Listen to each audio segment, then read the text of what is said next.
ഇന്ന് മെയ് 6 ചൊവ്വാഴ്ച. നിങ്ങൾ അറിഞ്ഞിരിക്കേണ്ട പ്രധാനപ്പെട്ട 6 അറിയിപ്പുകളാണ് ഇന്നത്തെ വീഡിയോയിൽ ഷെയർ ചെയ്യുന്നത്. വീഡിയോ ലൈക്ക് ചെയ്ത് കാണാൻ ശ്രദ്ധിക്കുക.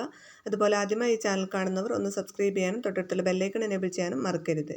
ആദ്യം മഴ മുന്നറിയിപ്പുകളാണ്. അടുത്ത 3 മണിക്കൂറിൽ പത്തനംതിട്ട, കോട്ടയം, ഇടുക്കി, എറണാകുളം എന്നീ ജില്ലകളിൽ ഓറഞ്ച് അലർട്ട് പ്രഖ്യാപിച്ചു. ഒറ്റപ്പെട്ട ഇടങ്ങളിൽ ഇടിമിന്നലോടുകൂടിയ ഇടത്തരം മഴയ്ക്കും മണിക്കൂറിൽ 40 കിലോമീറ്റർ വരെ വേഗതയിൽ ശക്തമായ കാറ്റിനും സാധ്യതയുണ്ടെന്ന് കേന്ദ്ര കാലാവസ്ഥാ വകുപ്പ് അറിയിച്ചു. സംസ്ഥാനത്ത് ഇന്നു മുതൽ മെയ് മാസത്തെ റേഷൻ വിതരണം ആരംഭിച്ചു. മറ്റൊരു പ്രധാന അറിയിപ്പുള്ളത് 2025 മെയ് 14 മുതൽ +1 പ്രവേശനത്തിനായി അപേക്ഷകൾ ഓൺലൈനായി സമർപ്പിക്കാവുന്നതാണ്. അപേക്ഷിക്കാനുള്ള അവസാന തീയതി മെയ് 20 ആണ്. സംസ്ഥാനത്തെ ക്ഷേമ പെൻഷൻ വിതരണവുമായി ബന്ധപ്പെട്ട് സംസ്ഥാന സർക്കാർ ഇന്ന് 1000 കോടി രൂപ പൊതുവിപണിയിൽ നിന്ന് കടമെടുക്കുന്നു. ഈ കുബേർ സംവിധാനം വഴി കടപ്പത്രങ്ങൾ ഇറക്കിയാണ് കടമെടുക്കുന്നത്. ഉടൻ തന്നെ തുക വിതരണത്തിനുള്ള നടപടികൾ ആരംഭിക്കും. മെയ് 15 ശേഷമാണ് തുക വിതരണം ഉണ്ടായിരിക്കുക.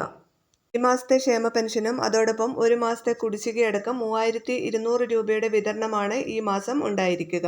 അതേസമയം കേന്ദ്ര സർക്കാർ പദ്ധതിയായ PM കിസാൻ സമ്മാൻ നിധിയുടെ 20ാം ഗഡുവിന്റെ വിതരണവും ഉടൻ തന്നെ ആരംഭിക്കും.